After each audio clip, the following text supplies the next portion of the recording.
Hello and welcome to the How2Exit podcast, where we introduce you to a world of small to medium business acquisitions and mergers. We interview business owners, industry leaders, authors, mentors, and other influencers with the sole intent to share with you what it looks like to buy or sell a business that generates less than $10 to $15 million a year. Let's get rolling. Well, that's on live now, so I just hit go live, and now we're talking about giraffes. So I'm here today with Brucker Krafft and Ali Tarafdar. Did I get that right? Just why don't you say it for us also? Because that's what he was teaching me how to say his name correctly when I clicked the go live button on him and messed him up. So tell us one more time. Yeah, just reference a giraffe, but starts with a T, so Tarafdar. Tarafdar. All right, so there you go. So well, I always start off, kind of giving people a very high level.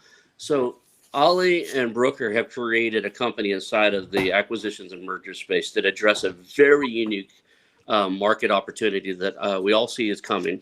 It's not a good one. I mean, it's not a nice one. It's just something that's going to happen, and we have to deal with it. And we're going to get into that later. But I always want to start off with, who you are, what you're up to, kind of how you got where you're at now. So, let's start, I guess, Brucker, you're on the top of my screen. So tell us about yourself, kind of who you are, what you do, kind of what got you here where you're at now. Oh, man. Life's just a series of forks in the road, right? And ultimately you wind up where you're at. So I was a career soldier by trade, got banged up, got out. I was in the Army for, 10, 11, 12 years, something like that. Was a Green Beret. Got out, had some dark years, and ultimately realized that I didn't like working for other people. So I started my own company without writing a book on it. I started a kind of a construction-related company, eventually involved into electrical, alarm, security, things like that. Eventually took on a partner. We scaled it up to just full tilt general construction, electrical from low voltage jack all the way up to a industrial transformer switch gear. So I kind of realized that I had a little bit of a lack in business knowledge, and had an epiphany one day that was just kind of bing, I need to grow my company through acquisitions. So I started educating myself. I went to Harbor Club just to kind of learn a little bit about mergers and acquisitions. And since then I've been scaling my company up in that regard. Met Lana and Ali, and through some time, talking with Ali and Lana, we just came up with this brilliant concept, being Labruta Capital, and here we are. Awesome. So went from active duty military, actually serving the nation, and now serving a market that's gonna really need your help. So I have a lot of respect for that. Thank you for your service. I served in the Air Force for a little while myself. I always tell people I wasn't in the military. I worked for the military. So I was in, but it was kind of a joke. I was in the Air Force, and I worked at military intelligence, which meant I sat at a desk and put X's on buildings for people to blow up, kind of thing. But, all my friends that were in the other branches that actually had to, carry firearms and face danger, that's, to me, is like the real, like really in the military. We all committed, our time and our energy, but what you did out there is just totally different from what I would have done, considered myself doing. So, man, what's cool is I was an 18 Fox, so we're the only intelligence personnel on the planet that put together the intelligence from the ground up, or receive various intel, put together a packet for whatever our ultimate goal is, and actually action the target. So, man, that was a lot of fun. It was a good time. I enjoyed it. I miss it. I enjoyed my time, and just great people there. So let's just jump over to Ali. Ali, same question. Like, tell us about yourself, who you are, what you stand for, kind of how you got from wherever you want to start. I never make people go all the way back to the childhood or anything, but start wherever you want to start and tell us how you got here and what you're all about. Yeah, man, sure. Yeah, definitely is not as exciting as what you guys gone through. But let's put it this way, perspective-wise. I left Canada to go to the United States in 2007. Pre-housing market crisis. Let's just put it that way. I was super excited about the opportunities there. I met a couple of investment bankers, and we decided to put together a firm, DNA Advisor Group at the time, to do debt restructuring and mortgage modifications, create portfolios and sell it to institutional investors who are outside of our country, just so that they can buy into it. So essentially, I was one of those people that crashed the market. I joke. That's not true. But no, man, it was fun, man. You know, we were doing settlement amounts of like $600-700 million a month at a time. Through that connection and obviously working hard, I came across, you know, private families that were investing large amounts of money into the markets. And we always hear about these institutional investors. We think investment banks and so on and so forth. We never really think singular individuals or just private families. Through that connection, you know, obviously I worked hard to cultivate those relationships. One of the hardest things I learned was, you know, there was no way to sell these guys. You know, if they find value and they will approach you, you can't approach them. And, you know, through the hard work and obviously being an integral part of making sure that their risk is mitigated through the procedures in which I took a very keen liking towards personal credit because the housing market crisis put a lot of people in the streets, you know? So my fundamental belief was, look, even as we're making a lot of money, you know, you still have to look out for the people, the average person that's actually allowing you to use, you know, their estates and their deeds and so on and so forth to create the products that you're creating to make the money. So I took a huge liking towards personal credit, you know, decided to commit to that just a couple of years ago, launched a small YouTube channel to educate people on personal credit, create programs to help them as well outside of investment banking, and secondary practice is that, you know, and from that perspective, got into acquisitions like you guys. Obviously, you know, we all met at a very similar place. But you know, from that perspective, I think what I learned was, you know, just be authentic, man. Like, you know, obviously people can, the really wealthy and institutional people, if you want to do large deals, make a lot of money and build wealth, you have to be authentic. You know, there's nothing that would give away, you know, a person who is not really being themselves, rather than the person, how they conduct themselves and how they do certain things. So action dictates who you are. So through that, obviously I met Brucker, you guys, and honestly, I couldn't be happier where I am today. So there's no complaints there, you know? So awesome. What you were talking about there is I just learned about this after hearing, you know, joining the Harbor Club and getting into the acquisitions and merger world. I've heard of institutional buyers. I've actually heard of the SPACs. I've heard of all the, you know, going IPO and all this stuff, but I've never heard of what a family offices was. And I thought it was, you know, something that, you know, something you guys named a group. And then I heard it again on something, you know, on another thing. And then just, I guess it was yesterday or two days ago, one of my favorite news sources called The Hustle. It's an email newsletter. Great writers, plug them, I guess, there. But they wrote a whole thing about it, and I guess there's trillions of dollars sitting around in these family offices, and it's one of those. I guess you don't know about it until you know about it, and you know, knowing about it might not be the. You know, it sounds like knowing about it's not the only answer. You can't just solicit them and go, "Hey, I want you to invest in this." They have dedicated people that hunt out opportunities for them, and you've got some of those connections, right?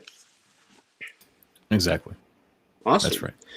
So we touched base kind of at a very high level, but let's just jump right in.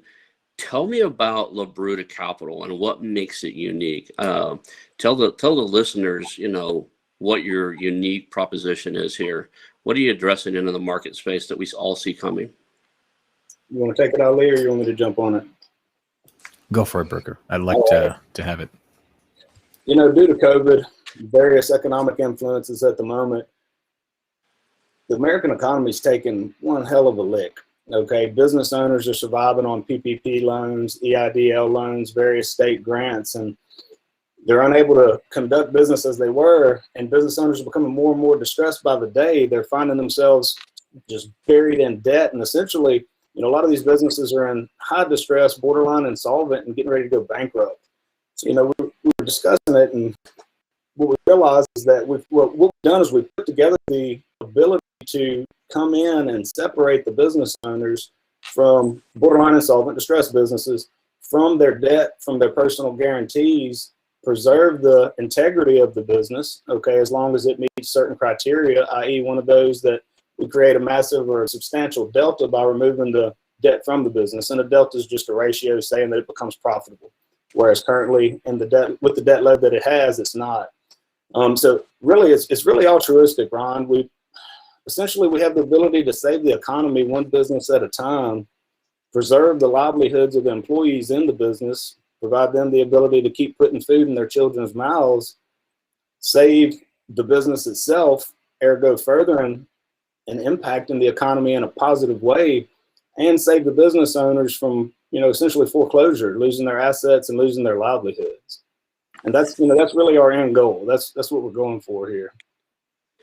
You know, one of the things I see, you know, prior to COVID and prior to, any other major catastrophe in the world, somebody going, facing insolvency or facing, bankruptcy, your natural inclination is to believe that they did something wrong, right? They did mismanaged, took out, over leverage or something. But in this case, what I see is we're running into a lot of companies that had the revenue to support the debt structure that they took on. Maybe they went through major renovations. Maybe they got into an equipment refresh. Something happened. They increased their their debt to income ratio and didn't worry about it because they were making money. COVID comes along, shuts them down for months. And now they're in a kind of, a lot of these guys are still in rebuild mode, even though things are starting to move again a little bit. They just can't cover that debt. So I don't think this is necessarily, I played in, Ollie just said he played in he worked in the foreclosure world, and what happened during 2008, 2009 when a lot of foreclosures happened. I was on the other end of that. I did a lot of short sales. I owned a real estate investment firm that bought a lot of houses out of that. And more times than not, if you really looked at what happened, is two things, right? The economy did a couple of things, but the homeowners were buying houses way more than they could afford. And then it didn't take just a little bit of shift, like, for something to happen, and all of a sudden they can't pay it. Insurance premium go up, the interest rate change, anything to happen, and all of a sudden they were facing this. The banks were allowing these people to just totally over leverage. That's not the case here.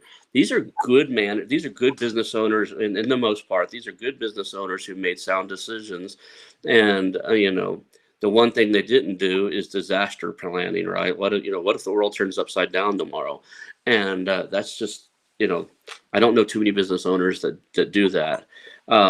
So other than let's cover like kind of the scope of this. Like, we're not talking your mom and pop shop that has $100,000 in debt and they generate $200,000 a year.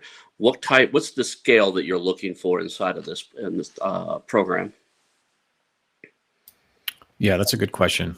So, when you typically look at these type of models or businesses, we're looking at anywhere between, if you have a debt size and, our model really, the purpose of our model is not to literally take over the business in a sense where we are becoming owner operators, but rather we're assuming the position of their creditors.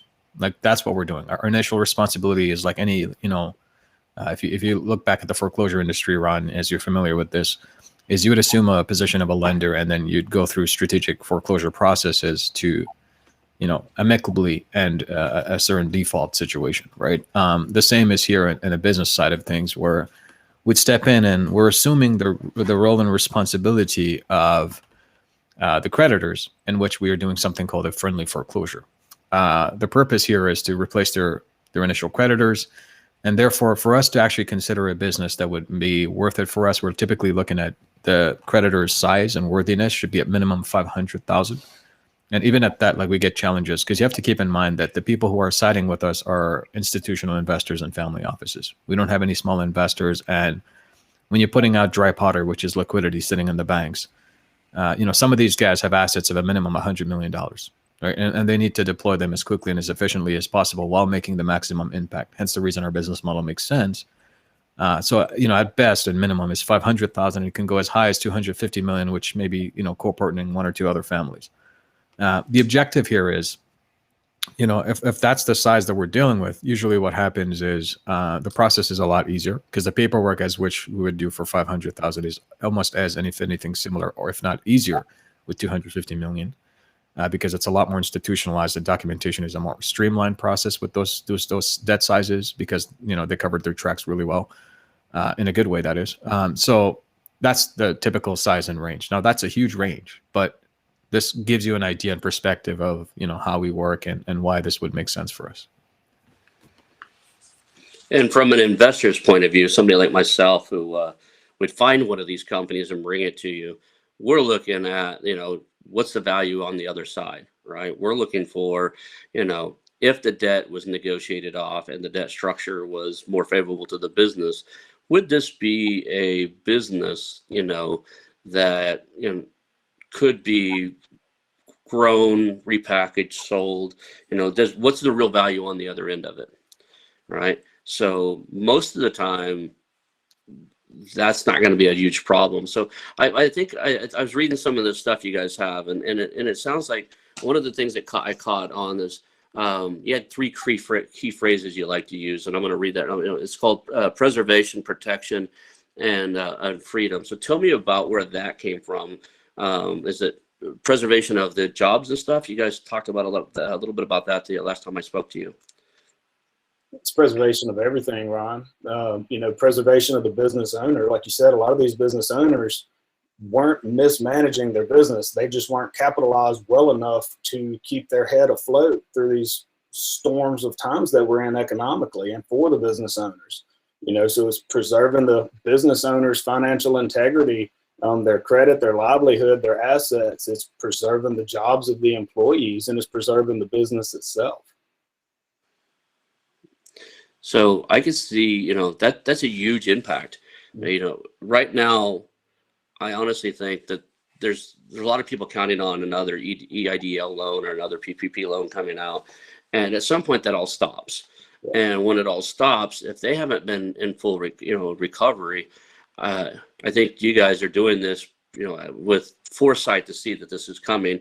I honestly see that we have another kind of a bubble sitting out there right now, and some of them will make it without, you know, guys like you guys, and they'll figure it out.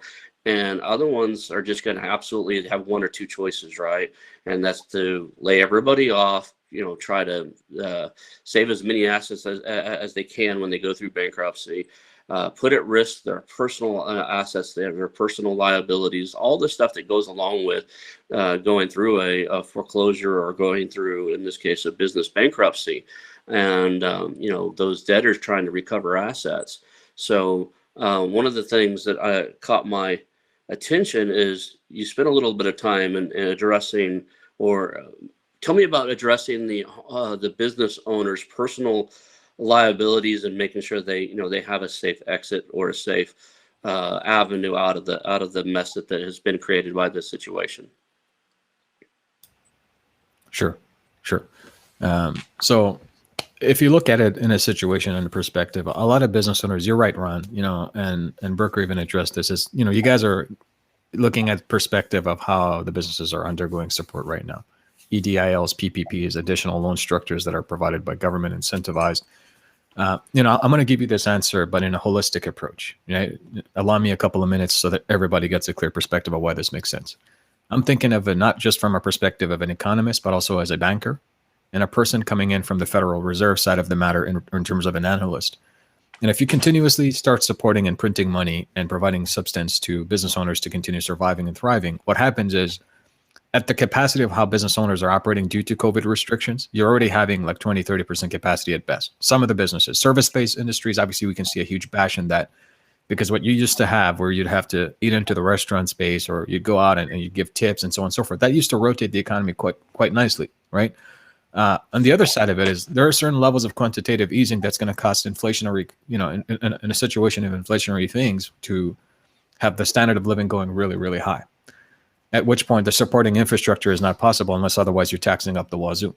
And that's going to be almost an impossible situation, because you don't have businesses to support that tax infrastructure, right? And another situation you have is business owners who are extremely conservative in reference to the decision-making aspect of whether to go through a business bankruptcy or forced liquidation of whatever personal assets they have in order to satisfy creditors and the balance of those creditors, or whatever shortfall they can.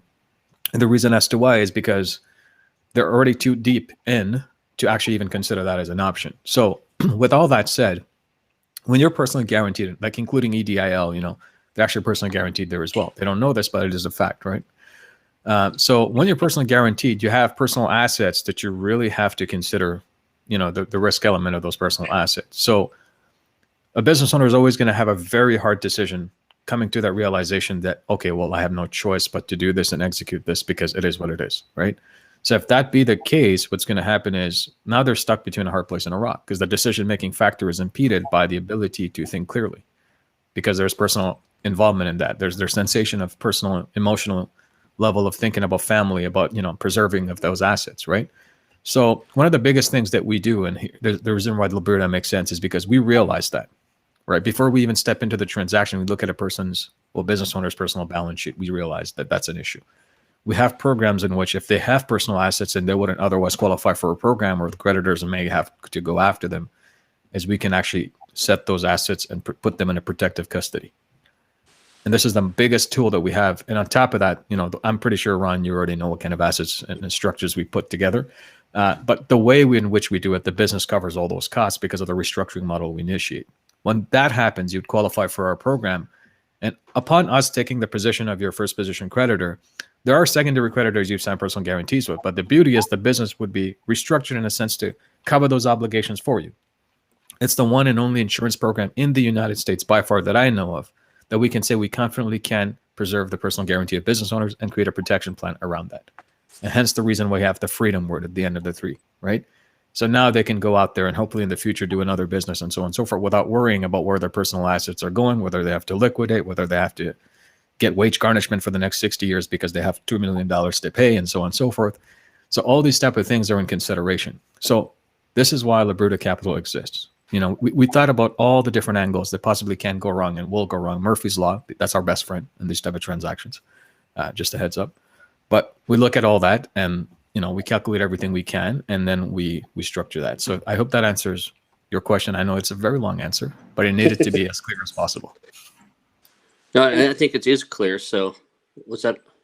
Yeah, and Ali mentioned freedom. I mean, put yourself in some of these business owners' positions as well. The freedom from the stress, man. You're laying in bed at night. You have this King Kong of a monkey on your back, wondering what's going to happen. How are you going to make it through tomorrow? What are you going to do? How are you going to turn it around? That's just from a stress management and your personal life perspective, that's an impossible and a terrible place to be. And it's freedom from that. I've been there personally whenever I first started my business, and it's a rough spot. And so we're happy to be here. So it sounds like you guys have a real grasp on what it's going to look like to take control of that debt and negotiate it off and stuff. So as far as business debt goes, and as far as, just this whole process goes, are there any common myths out there about maybe bankruptcy or this, there's no way to negotiate this off. I got to do this. There's any common myths out there that you really think that we should take a second or two to debunk?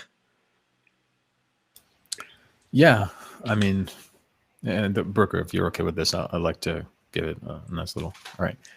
So the personal thing is, a lot of people treat this like, oh, you can just simply walk up to a creditor and be really good with them and polite, and somehow they'll agree to your terms.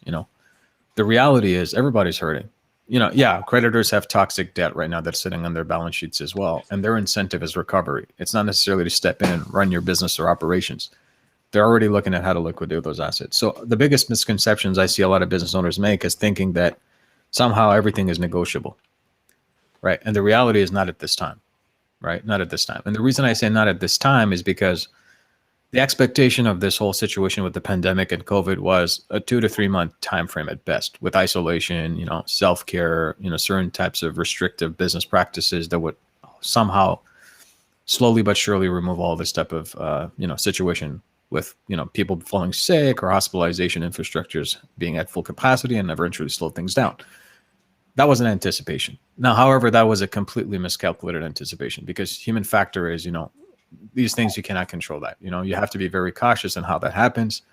So what ends up happening now is this anticipated 3 months is now 12 months, 13, 14, 24 months. What happens with the balance sheet of creditors now, there's a huge and tremendous amount of pressure from shareholder equity for those sitting on the boards and those sitting on the decision-making aspect of creditors deploying the liquidity into the markets to say, look, I need you guys to go and fetch right now, like as aggressively as you can. We're not going to put out those little chihuahuas to go fetch a bone. We're going to put out some pit bulls to go fetch an entire body, right?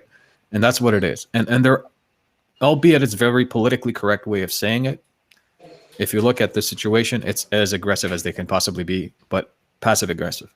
Right. And as they come to the market and they start to collect and they start to deploy strategies of, let's say, foreclosure or aggressive, forcing into Chapter 13 bankruptcy and so on and so forth. If a business owner is not equipped to understand the language, the tools to use, the laws around those tools, and the structures that are available to them in order to deploy them as quickly and as efficiently as possible instead of waiting until you're too far gone down the road, then you don't know what you're doing. So in a sense, like your business owner, I'm not disrespecting their ability to negotiate, nor do I disrespect anything that they do in terms of their business. I think they did pretty well so far pre-COVID and so on and so forth. It's just this is a situation that is a very unknown territory to most. And because we come from that background, you know, we saw the housing market crisis, we saw insurance products, CDOs being created in front of our eyes. You know, I don't even go into the quantitative derivatives, you know, and the quadrillion dollars of databases that we have to go through.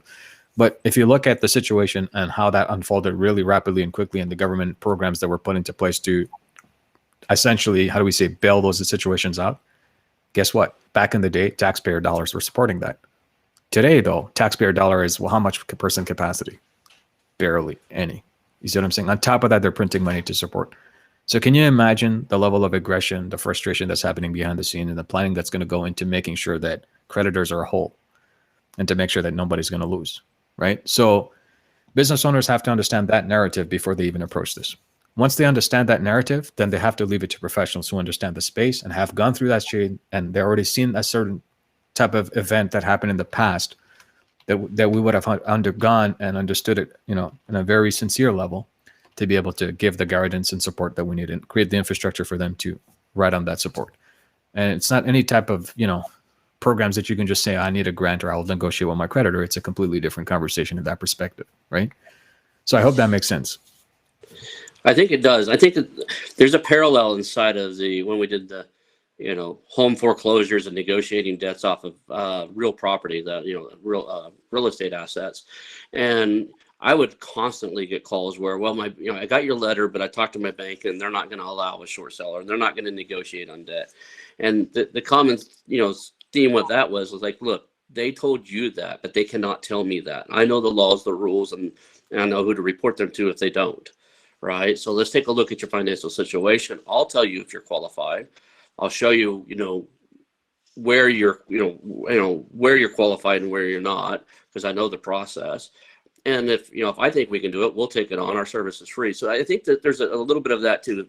I'm afraid that there are going to be business owners that hear about this. They'll hear this audio and they go, I'll call my bank and say, hey, I got these guys that might be able to negotiate the, debt with you. Would you work with them? That's not the right approach right now. I don't think that banker's not going to tell that business owner the same thing that they would tell trained professionals that know the rules, know the laws, know, what the process is. It's a totally different situation. So I think I want to throw that myth out there. Is like, if you call them and they tell you no, doesn't mean that they're going to tell us no, or tell Labruta Capital no, right? There's a different process, a different way of contacting. Most of the time, these business owners wouldn't even be contacting the right person. If this is anything like the other world, right? The foreclosure world, then there's actually resource and asset managers and other people at the bank that handle this type of stuff, to where you guys aren't going to be contacting their lending officer that made them the loan. You're going to contact a wholly, totally different, set of people. So, what do you say to like business owners that think that, I don't know if you guys can do this? What do you mean, Ron? So the self-doubt that actually kicks in. So somebody's going to hear this and go, my bank's already told me they're not going to negotiate this. I have to pay the full amount or I'm done. What do you say to that? Like, give us a shot anyway, or what, what is it?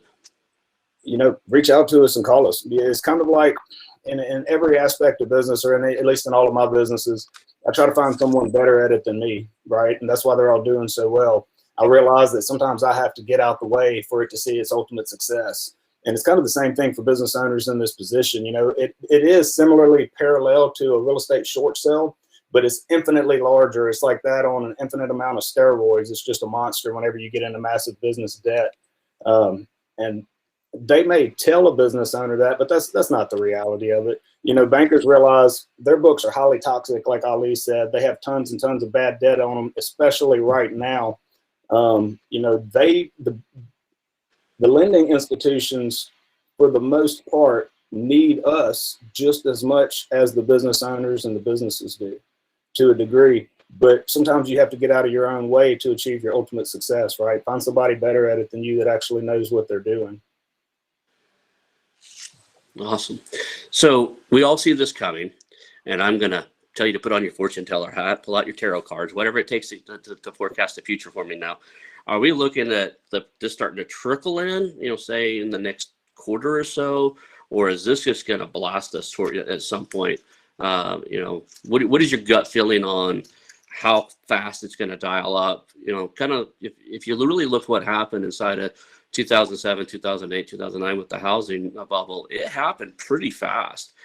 Probably over a span of probably 6 or 8 months, it got from like not on the radar at all to being a real problem that everybody had to solve, and it took some time to solve all of it.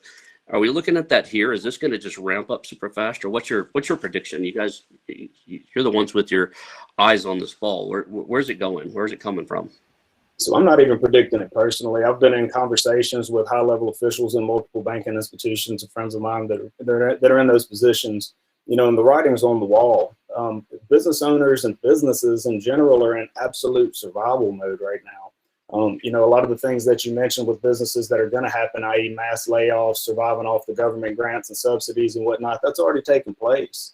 Everyone wants their PPP loans to be forgivable, but that doesn't mean they can't lay off a half, 3/4 of their personnel, only keep the essential ones on and filter that PPP money into them, PPP money, and then, fund the business through the EIDL loans. But everything's about to peter out, man. Everyone's been in survival mode. So unless you're well capitalized or can well capitalize yourself very fast and very effectively, yeah, it's going to bust. I mean, I anticipate. So they are rolling out a new EIDL loan. I got an email from a construction company, I think yesterday. It may be kind of niche marketed. The one I got was, so it won't be applicable. If the one I got is applicable to every business, as these subsidies run out. So anyways, I'm talking a circle. Back to my banking friends. Everyone from every banking organization that I've talked to anticipates 3 to 6 months that, their back's against the wall as well, like Ali was saying, and they have massive pressure from above because they're trying not to belly up as well, right? Everyone is. The entire economy essentially is in survival mode at the moment. But people that know a lot more than I do and that are a lot better at it than myself anticipate 3 to 6 months. So we're looking at 3 to 6 months from the pretty much last handout, or 3 to 6 months from now. So if they issue another EDIL or another round, is it going to push it out for most of them, or is it going to push it out for just some of them? Or everyone's clinging on by a thread, man. Everyone's hanging on by the skin of their nails. If they push out more money, people will be able to hang on a little further, just kind of hoping for their ship to come in, hoping for that turnaround event, hoping for the standards or the regulations to become more lax where they can conduct business as they did. Unfortunately, a lot of people are finding, and a lot of various business owners that I've talked to are finding that they're not even currently, in spite of all of the grants, the subsidies, the free money, if you will, or at least that's the mentality of it, they're still not capitalized well enough to take advantage of the market coming back to normal. They can't even fund it.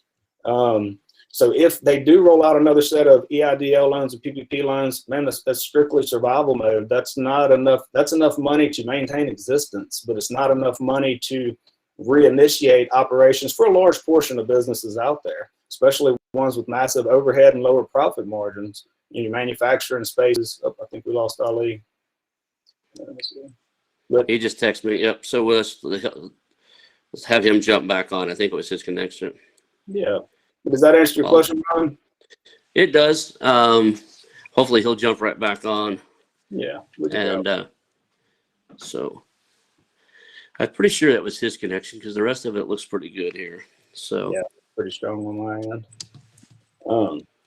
But yeah, so it won't be long if they keep rolling out money. I mean, where's this money coming from? We're going to pay for it eventually. We've already paid up front for it, and we're going to pay on the back end as well. You can only keep giving out free money for so long. But even as business owners are receiving the money, and God knows they can use it, it's still in survival mode. That's just enough money to exist, not enough money to recapitalize and function and begin operations again. So right now, people are going through this. We're talking about it, but these business owners are living this. They're waiting on that next PPP loan. They're not EDI loan.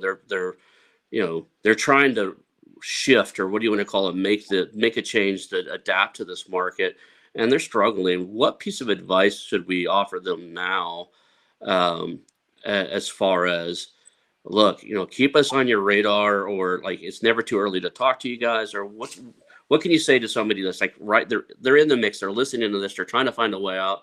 What can we say right now to those individuals who may need us, sooner than later? If the writing's on the wall, or if they're living in fear, overwhelmed by stress, go ahead and reach out to us. If they're viable, if we can say, look, you don't need us, you just perhaps do this, this, and this, and it's probably all going to be okay. We are happy to do that. But if the writing's on the wall, come on to us before it gets to a point that it's irreversible.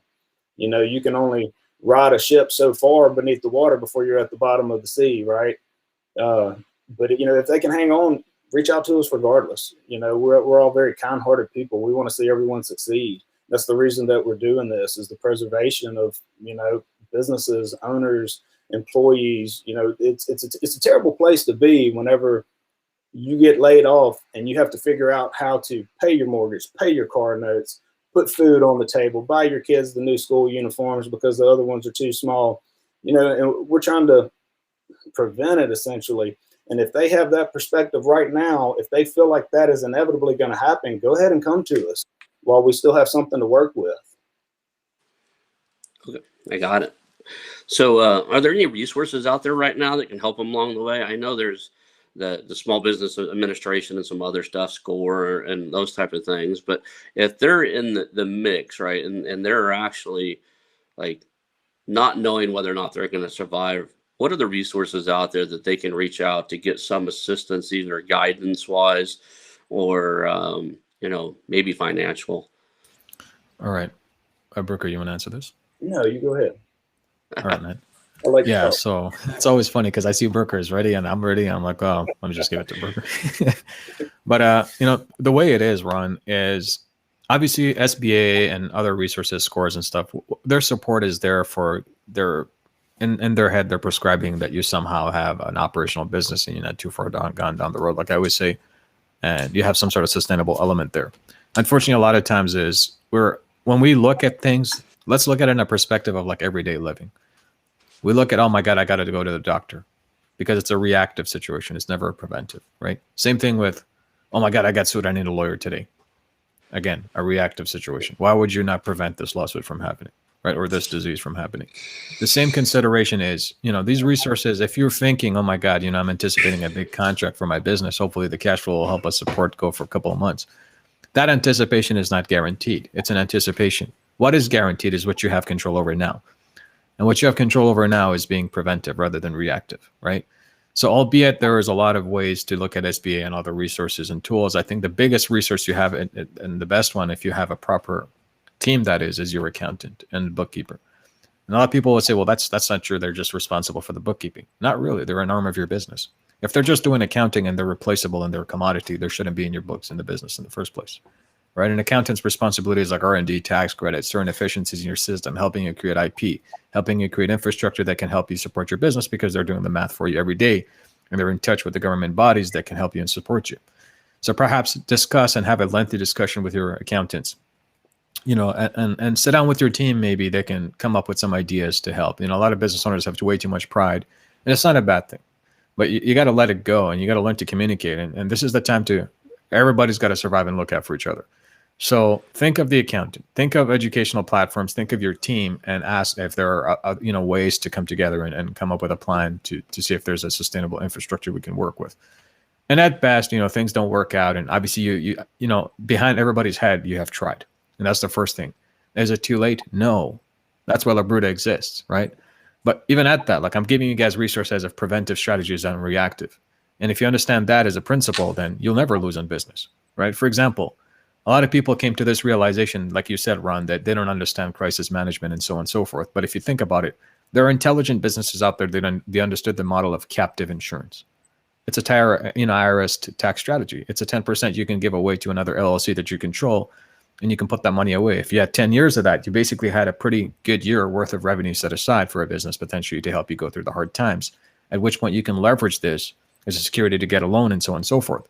So there's just so many different things that you could have done, and that would have been a preventive thing, right? Don't plan for disaster, right? You have to plan for opportunistic way of conducting a business and surviving, but anticipate disaster, right? And once you do so, what happens is everything you do is put together in a very unique perspective. But what I'm saying is those resources that's available to the public is given the fact that they just put something together for these guys and let them handle it and let them come to their own conclusions. But you already have team. You already have an accountant. You have employees there. I'm pretty sure they have the heart to stay in those jobs because it's in their best interest to do so. So collectively as a unit, we should all come up with strategies to see what we can do together. And once you come to that realization, nothing can hold you back from coming up with creative solutions. And I promise you, 5 heads are better than 1, right? So that's my opinion on this. Awesome. So one of the questions I always like to ask is, you're in my shoes. You're sitting in this camera, and if I didn't think my software messed up, I'd drag your monitor you over in my spot. But we're not going to do that because we dropped you earlier. So if you were in my spot and you were interviewing Labruta Capital, what questions would you have asked? Is there something I missed, or something the listeners need to know about who you guys are, what you're up to, that we haven't addressed on the call so far? The only thing I would add, Ron, and I think we've kind of touched on a little bit of everything. The only thing I would add is that we're in your corner. You're not alone. These distressed business owners, the stress that they're living in, the circumstances, the environment, you're not by yourself. We're on your team, and we want to see everyone win. And sometimes that's a good feeling, because especially a lot of these people feel like their back's against the wall. It's just them against the world. It's just survival mode right now. And you're not alone. Reach out to us. A lot of people have already reached out to the various government organizations and entities that you mentioned a couple of earlier. We've had people reach out to them as well, just to say, hey, listen, we exist. We are a lifeline for these business owners. Before they just completely belly up, have them reach out to us. Let's see if we can help them. But we haven't been able to get a hold of a single person because they're all overwhelmed. They're just completely covered in people calling them nonstop as well. So we haven't even been able to tell them that we exist. But realize, as a business owner, after calling, not hearing anything back from anyone, no form of help visible at all in the near future, we're in your corner. We have your back. You're not alone. So what's the easiest way for the listeners to actually reach out and get a hold of you? That would be you, Ron. Yeah. Okay. So in full disclosure, I've been talking to these guys for a while, and I've actually agreed in my acquisitions and mergers role to help find and help these companies. I have a heart for, not allowing somebody's legacy to disappear on them. So I'm interested in this. So if you're interested in hearing more, learning more, or whatever, I'll go ahead and post out a way to contact me. You can reach through the LinkedIn. It's probably the easiest way. That's my LinkedIn. It's if you just Google or search on LinkedIn for Ronald Skelton, or there's the link right there. That's how you can reach out to me. It's the easiest way. Or my email address. I'll say it, and I'll post it in the comment sections of some of the places where we post the video. And that's me at forsell2sold.com. And it's the number 4, SALE, the number 2, SOLD.com. Me at forsell2sold.com. Send me an email tell me you have a business that needs some debt restructuring or needs me to look at it. And I'll be glad to sit down with you on Zoom or phone or whatever it takes. And we'll have that discussion. So how else? So the final question is always going to be, how can the listeners help you? Is there any information you need out there? Is there any resources you guys, if somebody could, answer one question that moved Labruta Capital forward, how can my listeners be a resource to you guys? Is there something out there, some list or database you need access to, or I'm reaching here? I'd say instead of being a resource to us, be a resource to these business owners that are in distress. And being a resource to them, just put them in touch with us. Let's see what we can do. And they can do that through you. You can go to labrutacapital.com. But, be a resource for them. Awesome. Is there any last words you guys want to share? No, thanks for having us, man. Yeah. It's good, man. It's been a blast. The Investors and Entrepreneurs Professional Mastermind.